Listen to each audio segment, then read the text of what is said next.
We love saving you money, and we love companies doing their part to help save the world. And that's why we've got some great information about Ball Aerospace and Technology.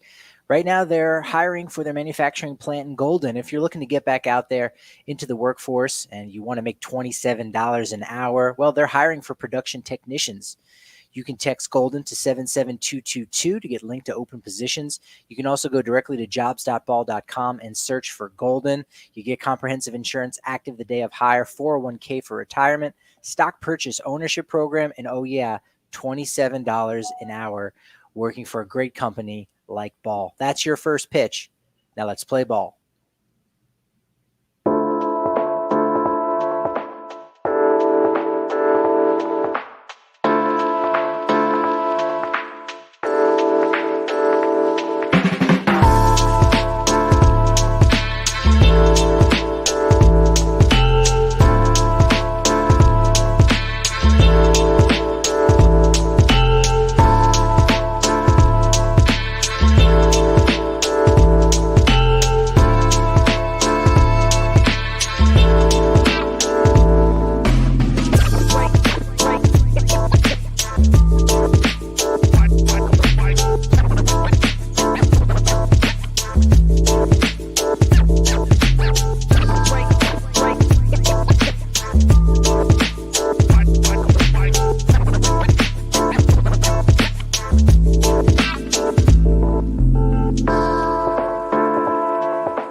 Welcome into the DNVR Rockies Podcast, brought to you as always by Strava Craft Coffee.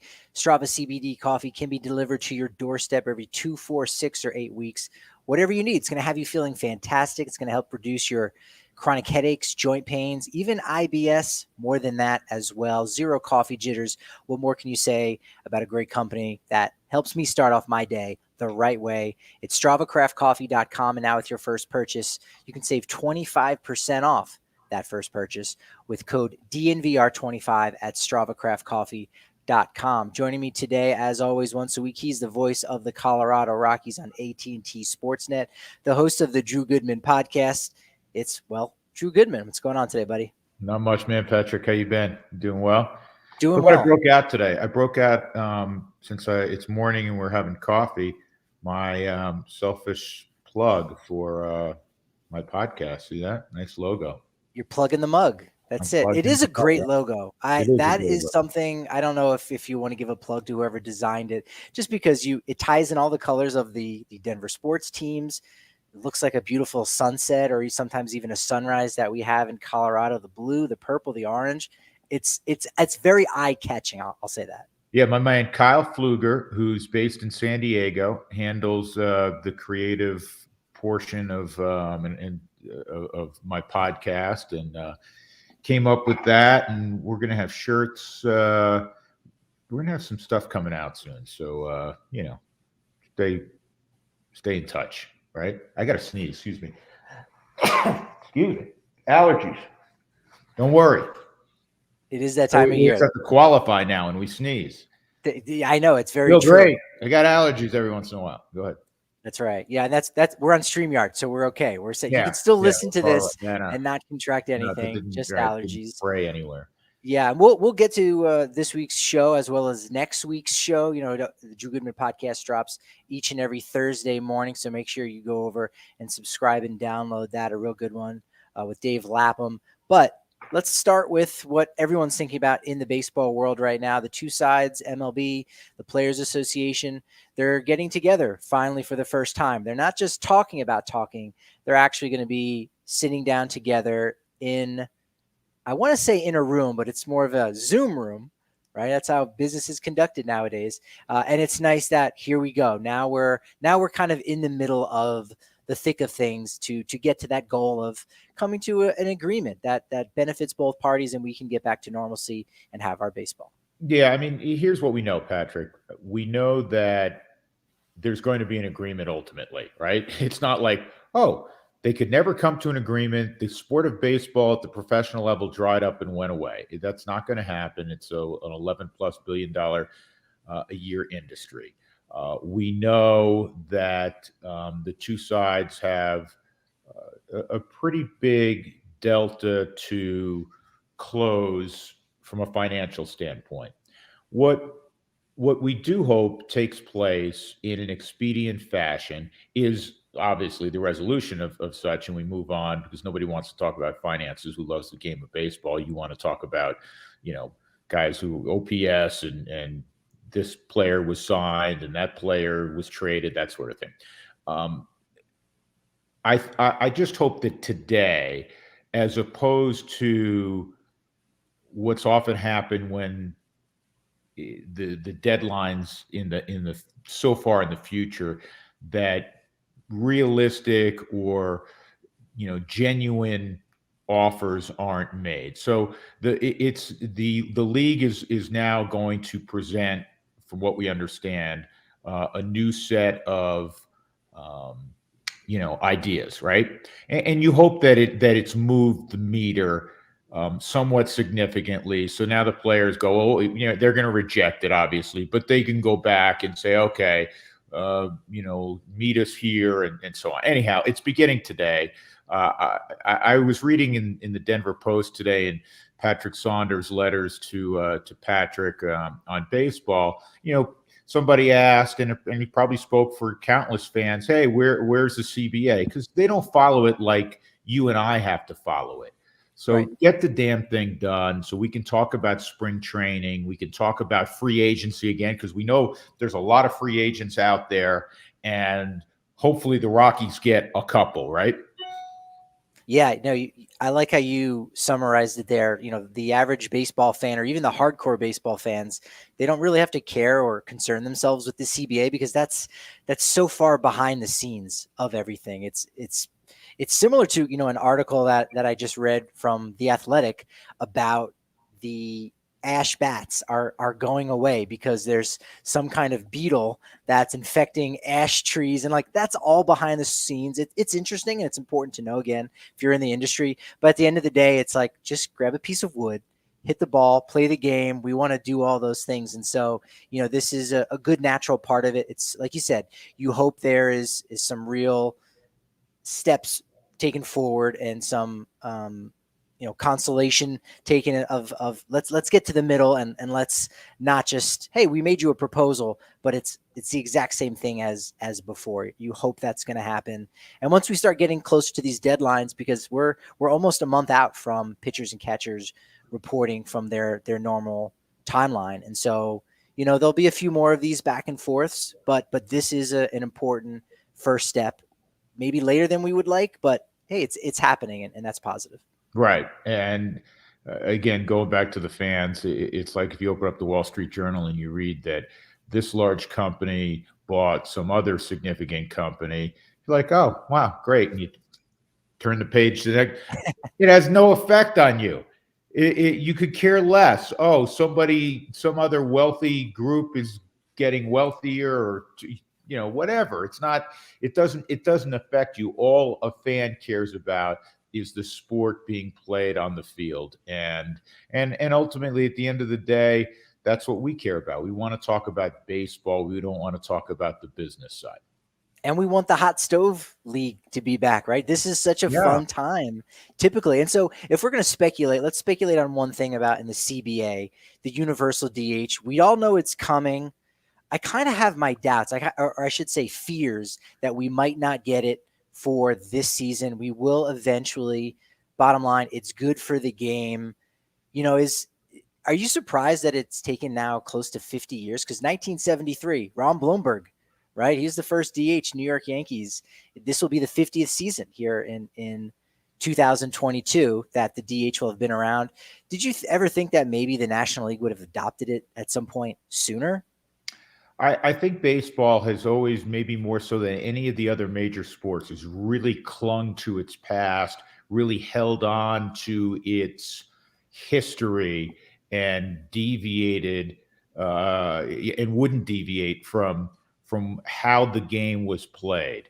And it's a really important aspect, the history of the game, the rules of the game. So we compare and contrast from generation to generation. Baseball has always had its purists, and the purists typically have won out when arguing about how the game should be played, how the game should be recorded. And for those reasons, it does not surprise me that it's taken so long. I also think once interleague play started, it was a really neat contrast when an American League team came to a National League ballpark and their pitchers had to hit, or who was the National League team going to use in a 3-game series in an American League city as the designated hitter. I really personally always enjoyed those encounters in interleague and enjoyed the fact that managers had to navigate later in a ball game how they would utilize the bottom of their lineup and their bench, because you certainly didn't want, a relief pitcher hitting in the 7th inning in a 1-run game, right? Or maybe it meant the removal of a starter a little earlier. I always embraced that. One of the things I'm now embracing more and more is that you have to evolve, man. If you don't evolve, the game's going to get left behind at some level. There are going to be people who say, no, this is how I want to see it. But the game's pace has to pick up. I used to reject the thought of having a pitch clock, for instance. I know we're not talking about that, Patrick. But you know what? I got no problem with it now. We have to move this game along. I also, you and I touched on this, I think, in one of the previous episodes, and not to go down this path right now, because I know we're talking about DH. But Patrick, there's no reason you can't do like hockey. Hockey in the regular season plays 3-on-3 in overtime for 5 minutes, and then they have a shootout.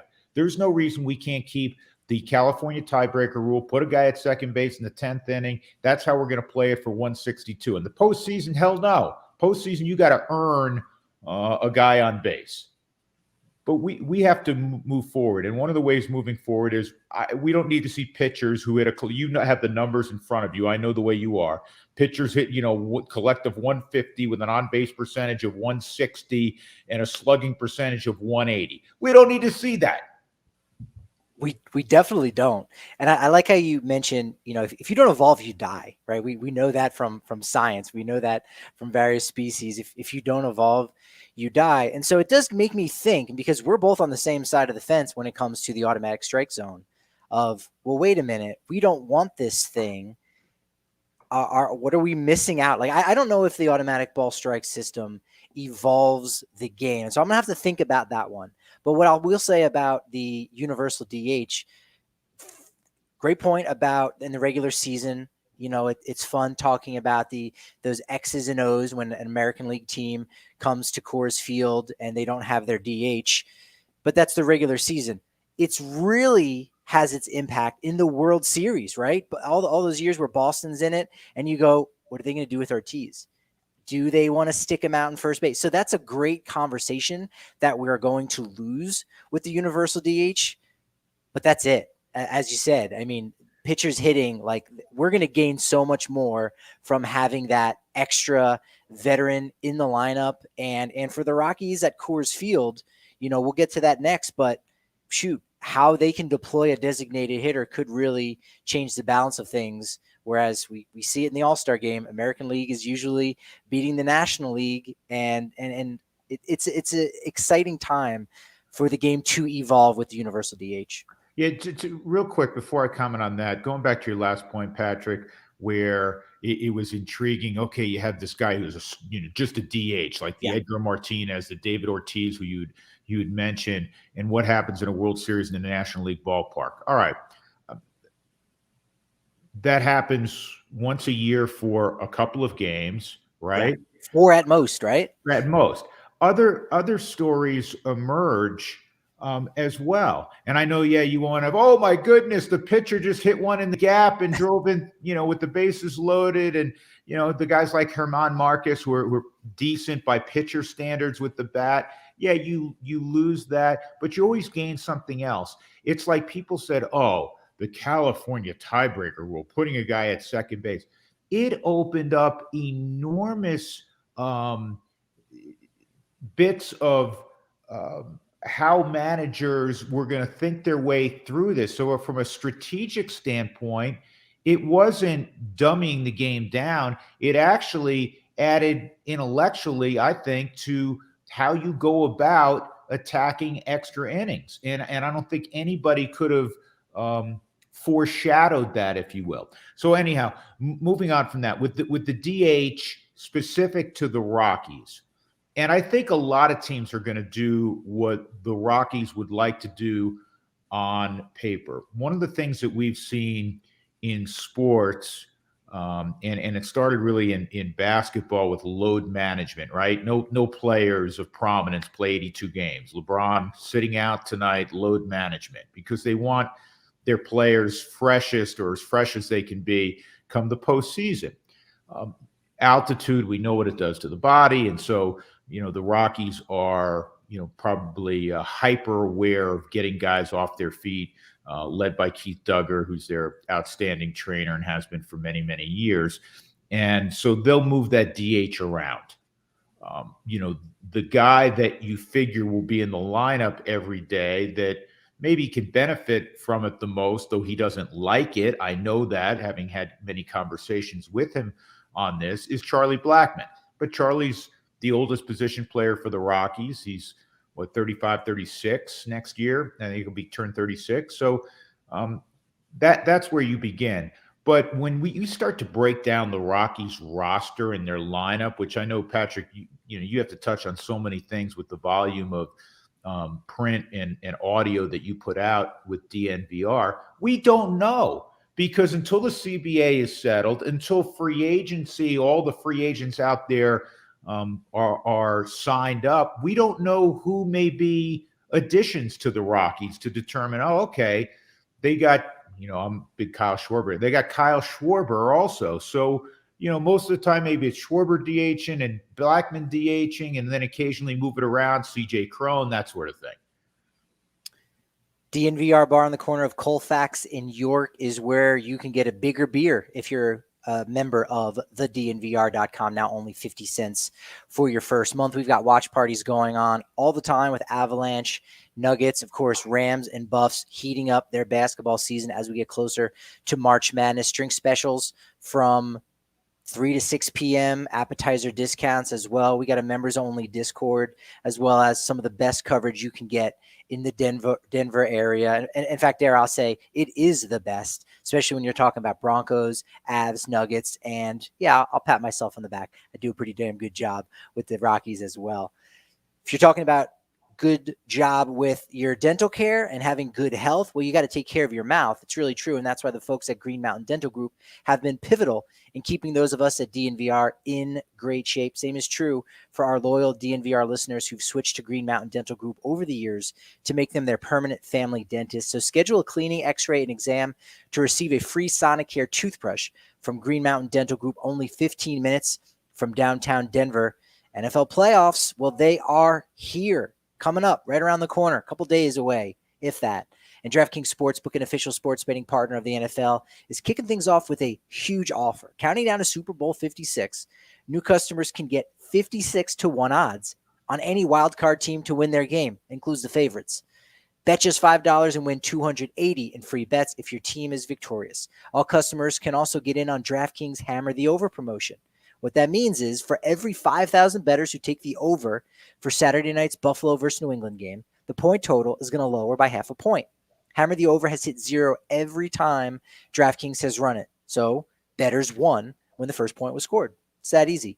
Download the DraftKings Sportsbook app now and use promo code DNVR to get 56-1 odds on any NFL team. Bet just $5 and win $280 in free bets if your team wins. That's promo code DNVR this wild card weekend at DraftKings Sportsbook, an official sports betting partner of the NFL. Must be 21 or older, Colorado only, new customers only. Restrictions apply. See DraftKings.com/sportsbook for details. Gambling problem? Call 1-800-522-4700. As you said, Goody, the load management is a key piece, and we're really seeing more teams, even if you just look at the American League, they use the DH as a way to manage that load. They don't really, there's not too many true DHs anymore. There's not that one guy who's just a hitter. You spread it around a little bit. And what that allows the Rockies to do, as you said, give players some rest, some of the older guys or players who are banged up, but maybe more importantly, it allows them to have a little bit more security for a guy like Kyle Schwarber, who maybe you have questions about his defensive position, right? Maybe he isn't able to hang in left field or first base, whatever it is. But hey, if you've got the DH, you can now balance that. So it definitely still opens the door. And it also allows, with the spreading around of playing time and one extra spot in the lineup, it allows for those great stories to come up. I mean, think about a guy like Connor Joe, who earned his spot on the Rockies last year. It was one of the best stories, in baseball, certainly for the Rockies. And, every year you could surmise that there could be a guy that gets an opportunity where, even if it's only for a couple weeks, can get the spotlight. And you hear about one of these players who, again, might not be in the Hall of Very Good or even in the Hall of Fame, but has had an interesting life and has really overcome some of those obstacles. And the adoption of the universal DH really, opens up the doors for all of those wonderful things to come out in the Rockies world. Yeah, and for the Rockies, excuse me, we know they have to get better offensively, a lot better offensively. And as we sit here today, they weren't good a year ago offensively. They weren't good the last few years, quite frankly. Even when Nolan Arenado and Trevor Story were hitting in the middle of the lineup, great players, clearly. But overall, their offense by advanced metrics was not good. And now, in all likelihood, Trevor Story is going to be playing elsewhere. We already know Arenado's been gone for a year plus. So where is the reboost in the offense come from? Connor Joe, when he was healthy last year, really was a really nice contributor, and you hope he has continued growth. He's not known as a great defensive left fielder. I mean, I think he's a solid athlete. You can put him out there kind of like a Kyle Schwarber, but he would be a candidate to DH some. So now you have that extra bat, and the Rockies need a fair share of extra bona fide bats and guys that get on base. And that was the great intriguing thing about Connor Joe is I thought up and down the lineup last year, he gave the Rockies the best at bat. When Connor Joe came up, especially if it was a key situation, man, I was excited because we know how tough baseball is and that you're going to fail far more than you succeed. But I knew they were going to get a high quality at bat. He wasn't going to get himself out in the baseball vernacular. He wasn't going to swing at two sliders that are 1.5 feet off the plate. He would take his walks. And going back to Connor Joe, I'm a big Connor Joe fan. And I think the DH is for the Rockies will benefit another guy like a Connor Joe.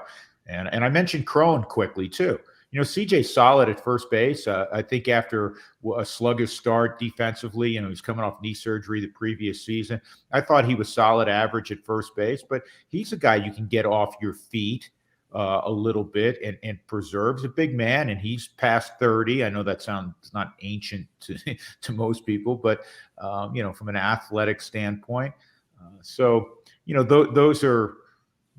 are guys that I think will really benefit from the DH. And if you're moving Connor Joe into the DH spot, or if he's playing first base to give Cron the day off, and whether he's DHing or otherwise, I mean, that allows some opportunity for a prospect like Michael Toglia when it comes time for him to go to first base. We know Colton Welker's on the roster, a young guy who still needs to get some playing time. So it's crazy to think of the universal DH as an extra spot on the roster. It's not an extra spot on the roster, but it's an extra spot in the lineup. That's another, 550, 600 at bats that's going to allow you to develop, some of those younger guys and really just see what you got. Because Connor Joe wasn't young. He was young by the standards of his experience, and he was finally given an opportunity, was finally healthy. And you got to see that, with that opportunity that he had. So that was really exciting to see in 2021. Patrick, do you know off the top of your head what the average in the American League was OPS for the DH last year? Because this off the top of my head, it's got to be, I'm saying for the Rockies, that has to be at minimum an 800 plus player. And I understand it's not going to be one player, but at the end of 2022, if the DH comes in this year, and we know it's coming, then that has to be, it has to be a middle of the order spot. We know that. We know that from the history of studying the American League.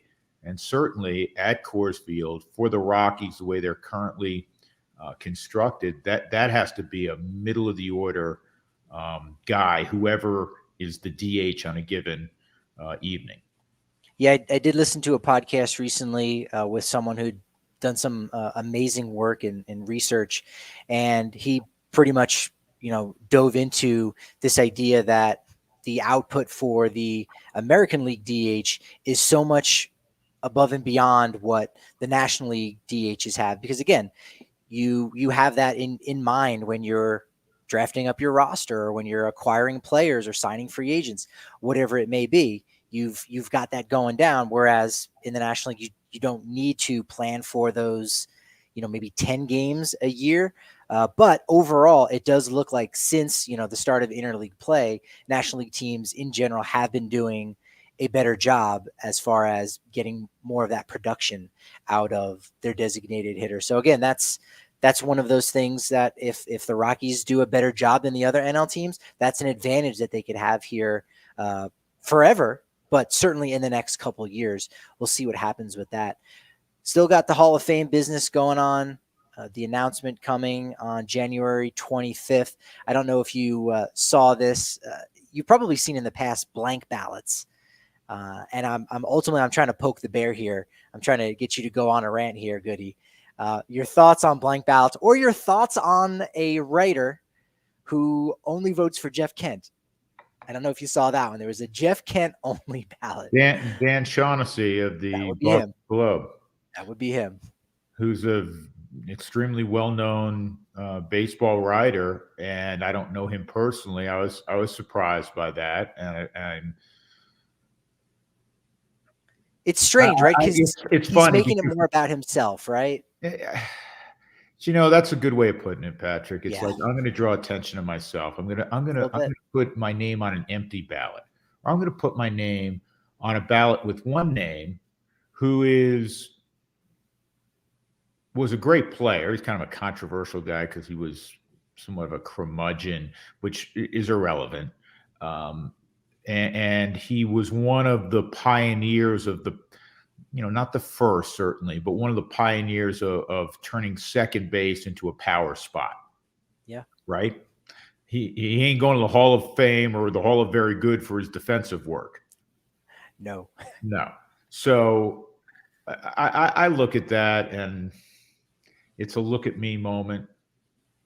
And I also, it's funny, when it came out, I looked at the ballot closer again. I punched on it to say, let me look at this ballot again closely. Not his in particular. I want to look at all the names.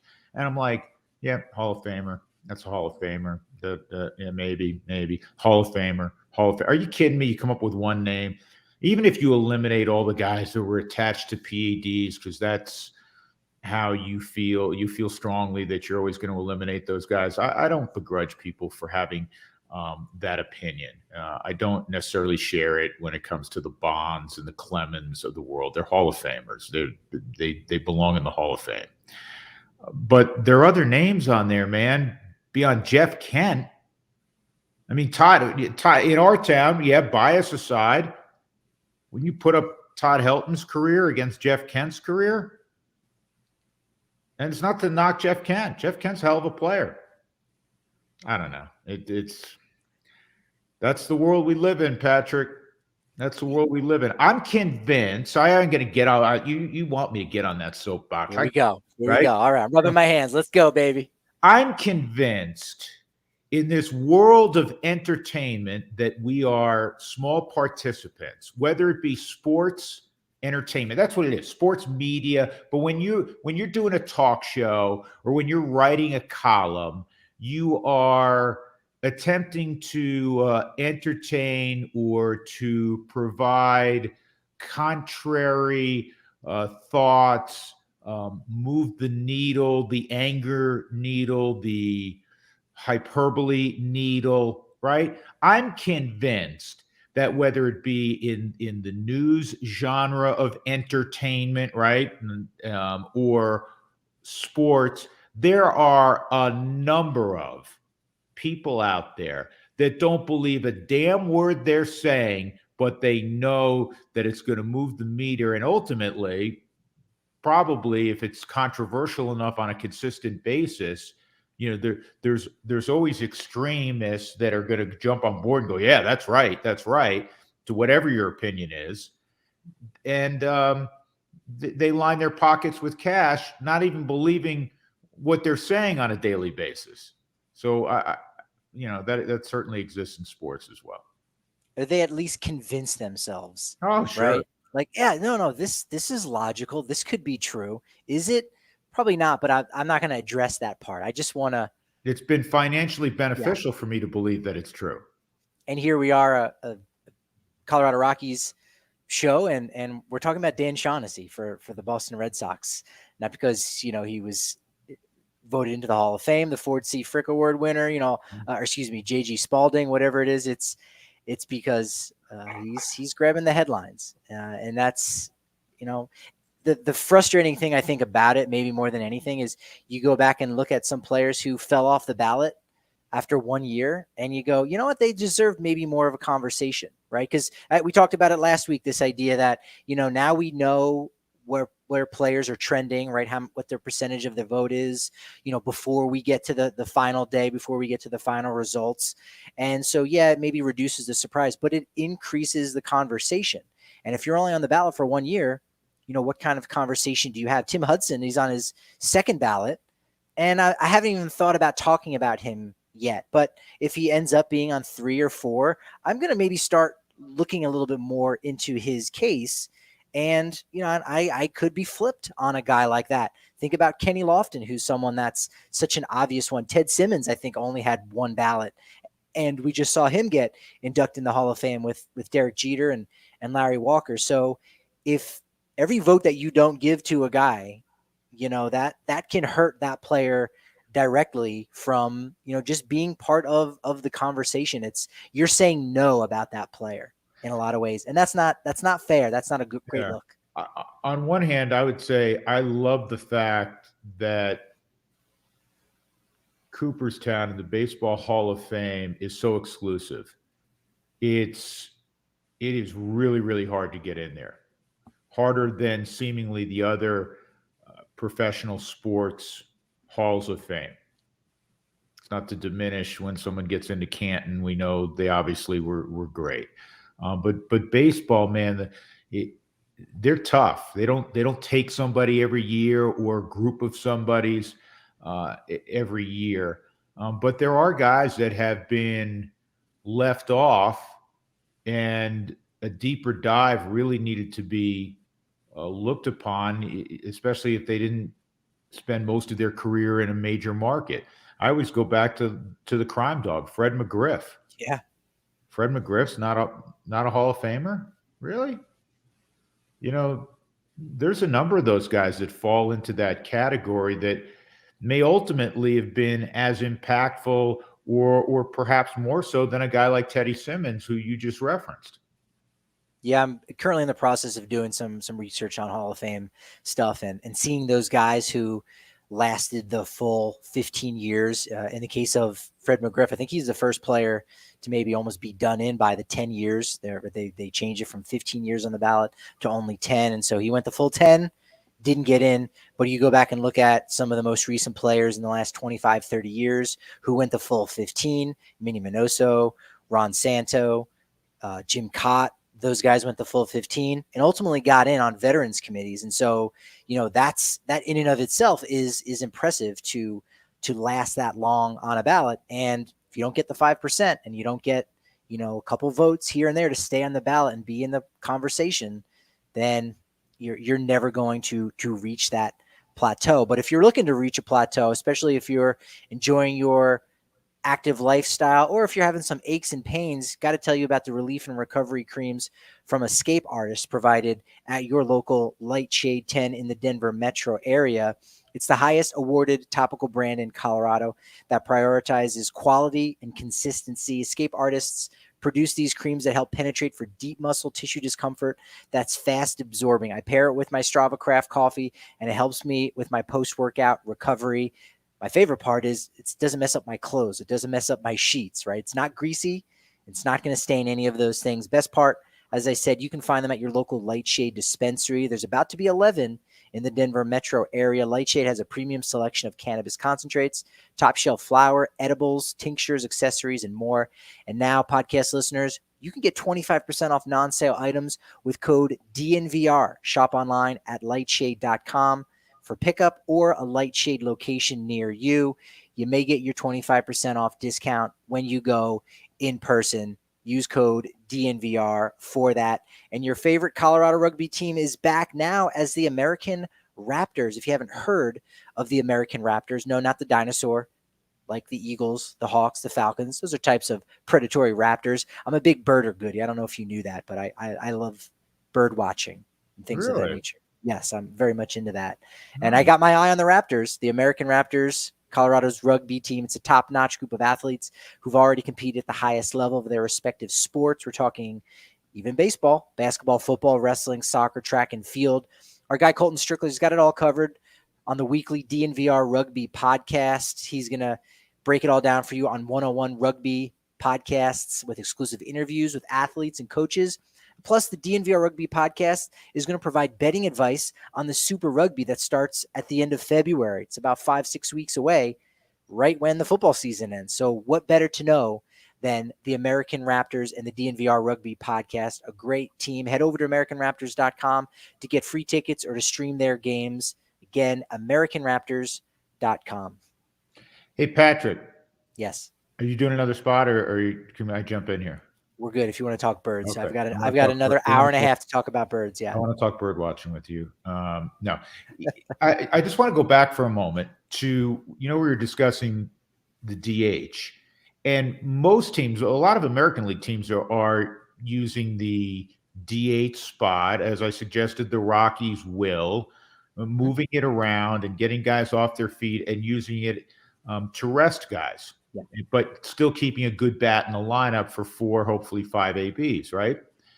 The teams that have been most successful by far with the DH are teams that say, this is our DH. David Ortiz is going to DH 140 games this year. Going back, Edgar Martinez is a DH, because it's not just the presumption that National League teams are going to move it around. A lot of American League teams are. But the teams that have gotten far and away the best production from an OPS standpoint, from a WOBA standpoint, from a WAR standpoint, Yordan Alvarez, Houston, right? Now, we saw in the postseason where they put him in left field because they needed him to be that bat out there, and they say, all right, listen, we'll go play left field, which they were reluctant to do in the past.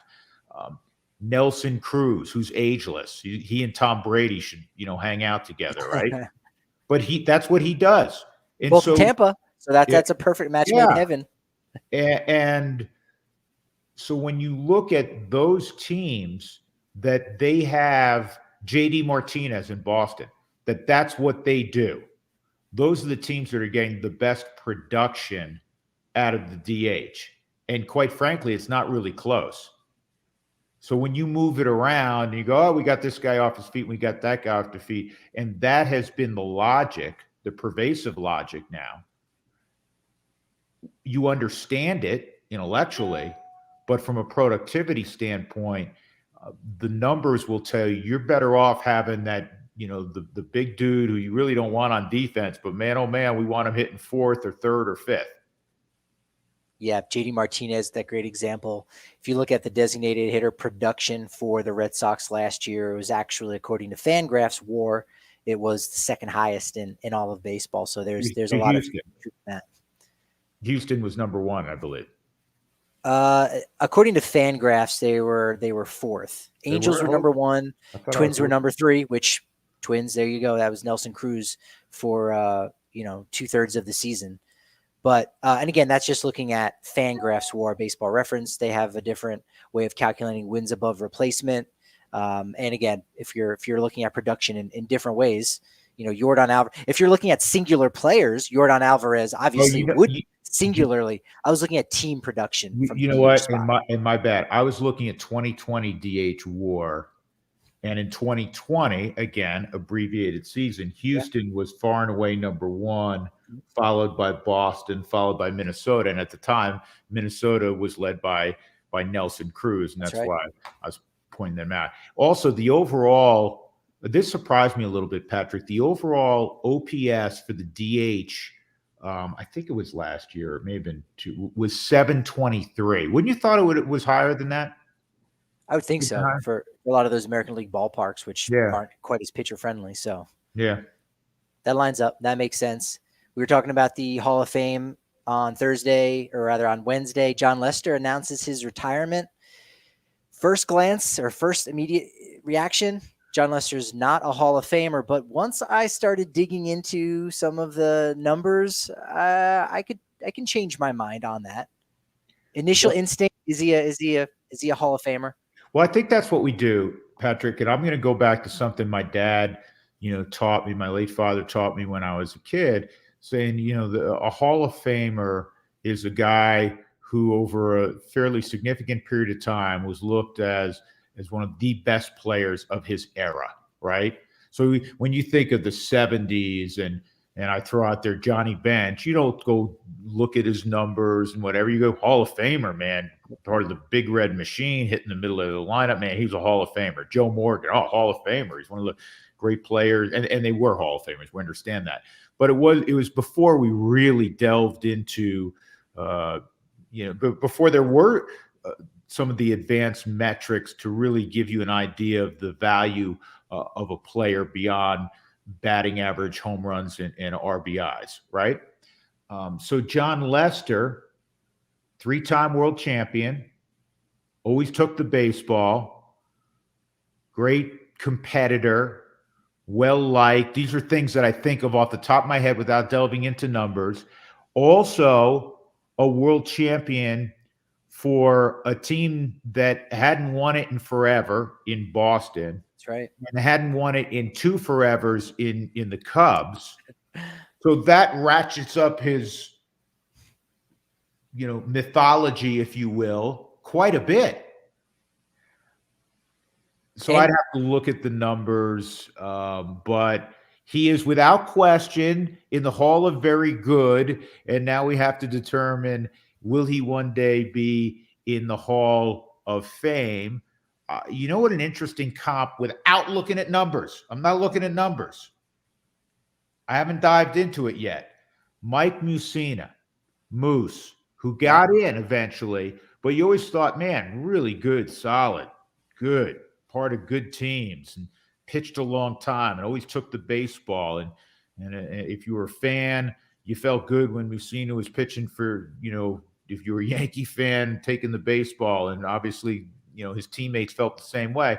But when his career ended, you go, okay, man, that was a heck of a career. Was it Hall of Fame worthy? I don't know about that. Well, I think Jon Lester kind of falls into that category without breaking down numbers. Is that fair for you? I think you nailed it, because, again, if my initial reaction was he's not a Hall of Famer, and then prepared a little bit, put the numbers together, and I said, you know what, I think I would actually vote for him, right? 200 wins on the nose, 3.66 ERA, translates to a 1.17 ERA plus, 44.3 wins above replacement, according to Baseball Reference. If you look at a metric that Jay Jaffe created, it's called JAWS, spelled just like our favorite fish.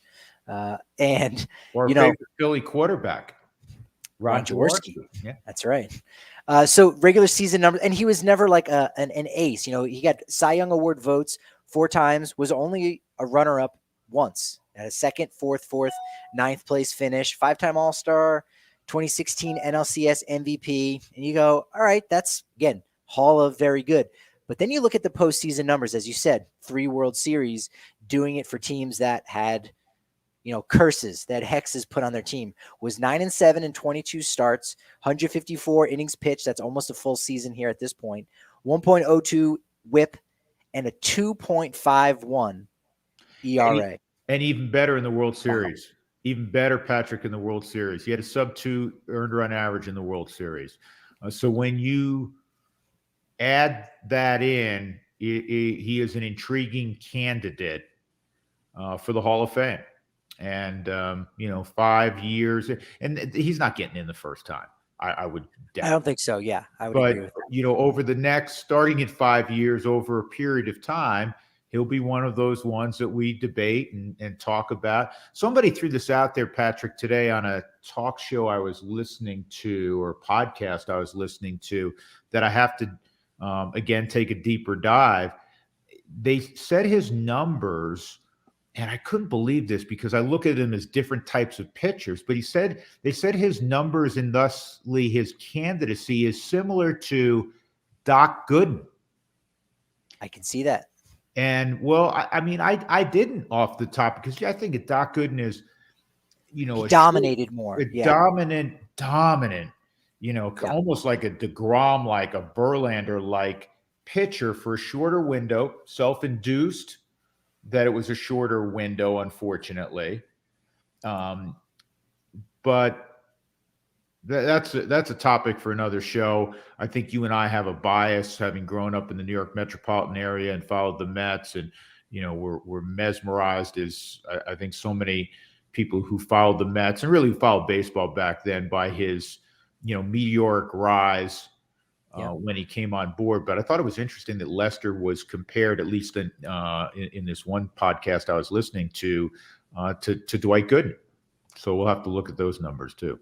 I've got a comparison too for Gooden there. So again, as I said, Jaws does not like him very much, says he's the 149th best starting pitcher, but that does rank him ahead of guys like Jack Morris, Catfish Hunter, who are in the Hall of Fame. And I said, okay, well, we know 200 wins. That doesn't seem like it's a lot. We also know the win has lost a lot of value. Guys barely even get to 200 wins now. Where does that rank? So since 1980, I'm going to give you a little trivia here, Goody, and for anyone listening at home, how many pitchers since 1980 have won 200 or more games? It's a great one, because, as I attempt to answer this, or maybe divert people's attention and by my own brain some time, 300. That used to be, okay, you get the 300 wins, it was an automatic stamp into the Hall of Fame. Ain't nobody getting a 300 right now. There's no way.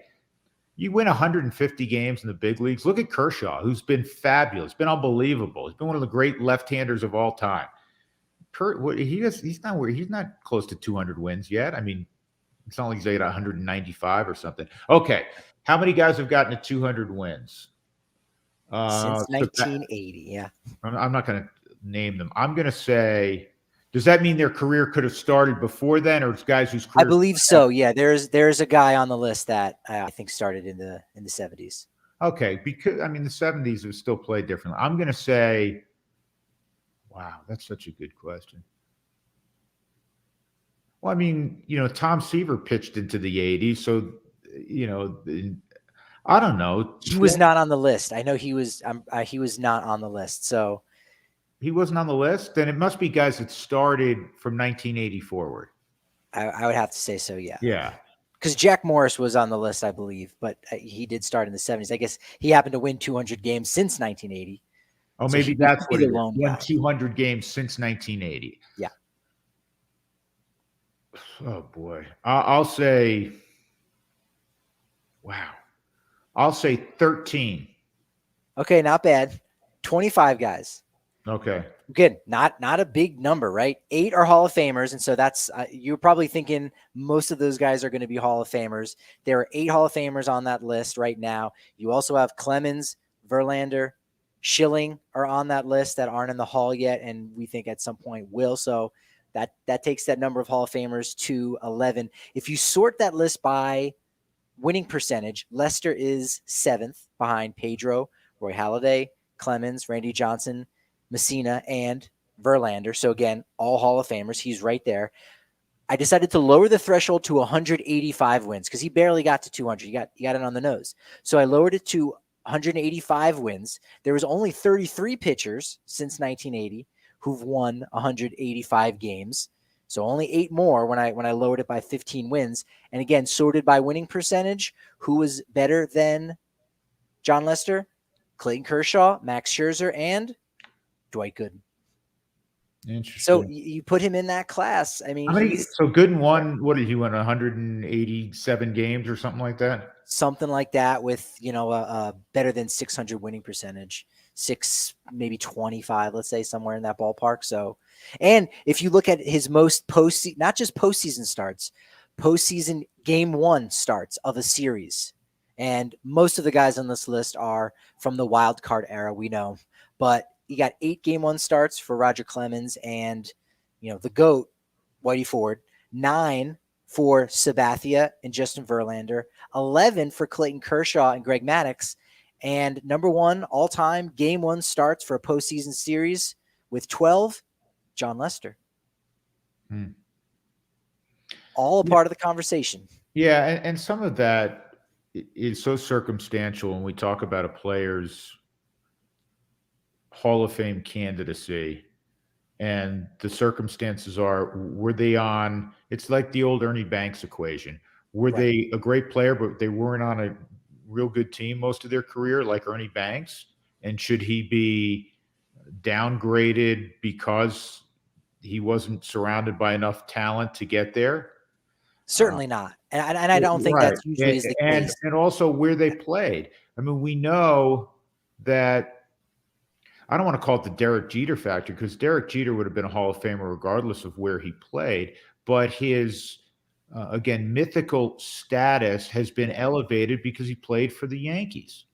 I mean, if he played for the Rockies for those 20, whatever it was, 21 seasons, you'd say, oh my goodness, what a career. And he's 3,000 plus hits. And, the Rockies went to the postseason a couple times. He was a pretty clutch guy, wasn't he? I mean, but he wouldn't be Derek Jeter. He'd be really good and he'd be a Hall of Famer. He wouldn't have gotten all but 1 vote on the first ballot. He wouldn't have.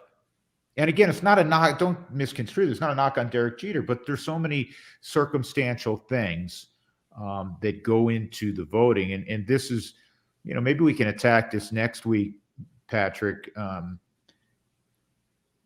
What's the line for that would revoke a player's candidacy based on other factors? We've seen that clearly this year in the decline of votes that Omar Vizquel has received. Off the field, serious off the field issues, not just being a jerk. You could be a jerk and get in, but if we're talking domestic violence, things of that nature, absolutely. That's you're losing votes. Yeah, and so where is the line? Because you have the whole PED, some that tested positive, some that seemingly were associated with it, allegedly associated with it. Where do we draw, or just a real polarizing figure like a Curt Schilling, to a lesser degree, I don't want to put Jeff Kent in that, but, to a lesser degree, because he wasn't a warm, fuzzy guy to the media when he played. So where is that line?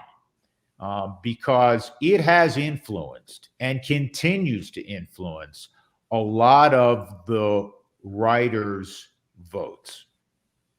I think one of the lines when you talk about impacting a player's candidacy that is unjust, but it has been a major factor, Coors Field.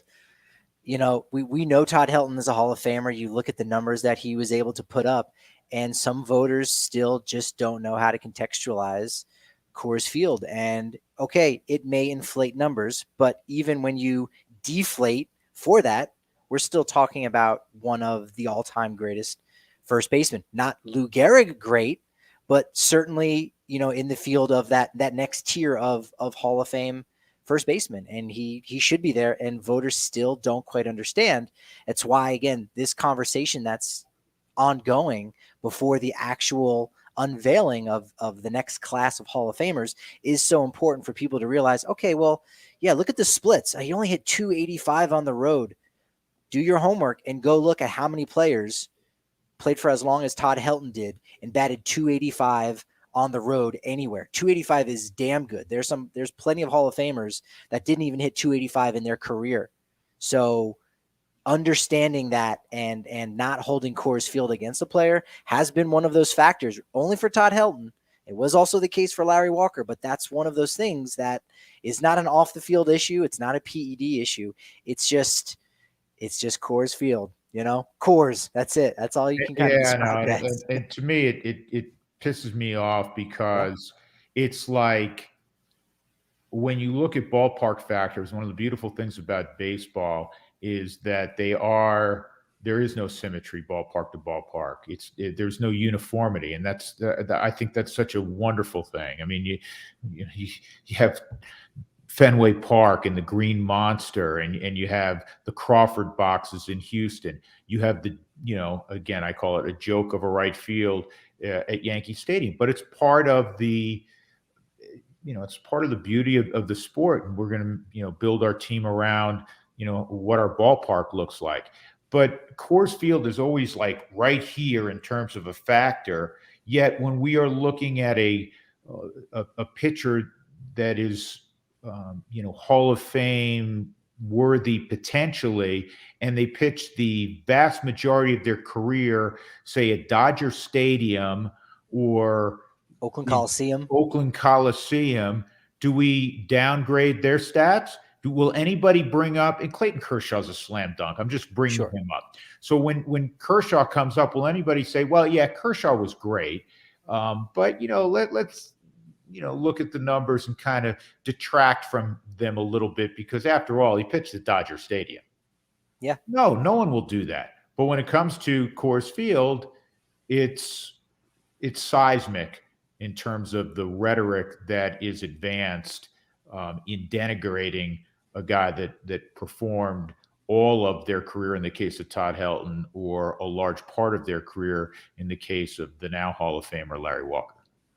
I do love the fact that ballparks are not uniform. Like you said, it's the changing landscape of coaches. I want to talk about this too briefly before we get out of here, right? Where we no longer have uniformity with coaches. It's great this week. Some big news for some women in the game. Genevieve Beacom playing and becoming the first woman to play in the Australian Baseball League, a professional league down under, as it were. And Rachel Balkovec, who's becoming a coach. I mean, again, women are just as much a fabric of the game as men are, and yet they've long been underrepresented. And so it's so wonderful to have these, more opportunities and fair opportunities for more people and different voices in the game. You're someone who works with Jenny Kavnar, so you've experienced it firsthand, where, we need to have more women, more minorities in the game.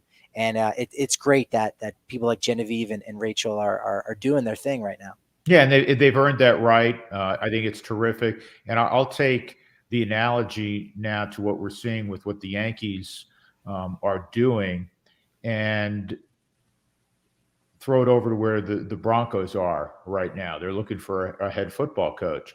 And there's so many people who keep saying, well, the Broncos offense is deficient, so therefore you have to hire a head coach that has been known throughout their careers more of an offensive coach. They came up on that side of the ball in coaching, so to speak. And to me, and I talk about this on the podcast, on my podcast this week with Dave Lapham, who you teased earlier. We talked quite a bit about this. Lapham played for 10 years in the NFL. He's been a broadcaster for 36 years in the NFL, studies it, knows it backwards and forwards. And his take's an interesting one, and it's my take. You need a leader. You don't need necessarily somebody who called plays offensively or defensively in football. And so the same thing with that person on the top step of the dugout. If that person can be a unifier, if that person can command respect, that is more important than did they play in the big leagues, or in the case, obviously, of a woman, did they even play, professionally? That becomes irrelevant. Leadership is leadership. And so, again, I applaud the Yankees, for making the decision they did. And and we will see more of that. And we do need to see, without question, more diversity in the game. Diversity makes us better wherever we are, whatever we're doing. We don't need a homogenous, everybody saying, yeah, we all look alike, we all sound alike, we all do the same things. That's boring, and it's not giving you a real nuanced idea in any, whether it be a company or a baseball diamond or a football field. It's not giving you a real good feel for having diversity of opinion and diversity of thought if you don't have real diversity in terms of upper management and leadership on the field. I could not verbally retweet that anymore. That's fantastic. Well said. Yeah, really great episode with Dave Lapham. You did get into the national championship game, which obviously has that connection with Dave, being a broadcaster there in Cincinnati. You did have a bonus guest this week who talked about the Avs. Again, I won't spoil that. I won't spoil at the end of the episode where you talk about who your guest is going to be next week, someone who's been at the top of the list for a little while, and we've mentioned even on this show. So again, you're crushing it right now on the podcast front here, Goody. Love it. I appreciate it. I mean, listen, I have you're a good friend, and I have great respect for what you do. I crank one out once a week, and hopefully put some good thought into it, and have been fortunate to pull some interesting guests. You're doing it on a daily basis, and especially right now, you're doing it during a dormant time in the game where you can't talk about the latest free agent signing or the trade that took place earlier this morning. So my hat, which took my hair with me, is off to you on a daily basis, my man. Well, we'll see if you say that next week when I go through my top 5 types of grass on baseball stadium turf. Spoiler, Kentucky bluegrass is not number 1. So I'm running out of topics here, but I'm doing the best I can. So I appreciate that. Well, call me. We'll kick around. We'll come up with some different stuff. Leave me out of the grass, the literal and figurative grass conversation, because I'm an absolute neophyte on those. So, but anything else baseball related or even tangentially related to baseball, I'm in, man. I appreciate that. That's why you're the best at what you do. Make sure you're following him over on Twitter at Drew Goodman 42. Make sure you're subscribing to the Drew Goodman podcast. Always fantastic with great guests each and every week. This week's great. Next week is going to be fantastic. Got to subscribe to the Drew Goodman podcast. I'm at Patrick D. Lyons on Twitter, and our account is at DNVR_Rockies 5 days a week. Here we are doing the damn thing. 5 a.m. We're dropping these podcasts Monday through Friday. So thanks for joining us. As always, if you want to listen to this and you're enjoying on the podcast format, we've got some videos, so you can watch the two handsome devils actually have that conversation, go back and forth. Patrick, before you completely sign off, I have a topic for you, and I will partake with you. Padded walls, which we all belong in, or padded walls, or the hard surface or brick behind home plate that we often see. Because now, you know where I'm going with this, now at least half a dozen times a year, we see wild pitch, ricochet, like a pitch back to the catcher, and the guy at third, if there was a guy at third, breaks for the plate, and he's out by 15 feet. And the team that threw the wild pitch or the pass ball gets rewarded because of the hard surface behind home plate. It's one of my pet peeves. I think that you should not get rewarded for that. Another topic for another day that's kind of out there. And you conveniently left out aquariums. No, the aquarium. Get rid of that? Didn't Derek Jeter and get rid of that? Probably because with the statue in center field. Why is that there? Yeah. Okay. Here's my opening press conference, Jeter, right? Yeah. He goes, "Welcome. We're going to try to put the best team on the field every day. We're going to embrace South Florida. By the way, the statue's gone and the fish tank's gone." Next question. Another new logo's coming too. We're going to tone down the Mickey Mouse vibes. Yeah. Sorry, man. You were signing off, and I just rolled you into show number 2. It's a good teaser. It's a good teaser. We'll talk about the turf. Bermuda grass, not even in the top 5, folks. Okay. So we've got some great shows still coming up next week. Goody's going to be joining me again. Appreciate it. So for DNVR Sports, he's Drew Goodman. I'm Patrick Lyons. And you know what they say? Momentum is only as good as tomorrow's podcast. So we'll see you next week.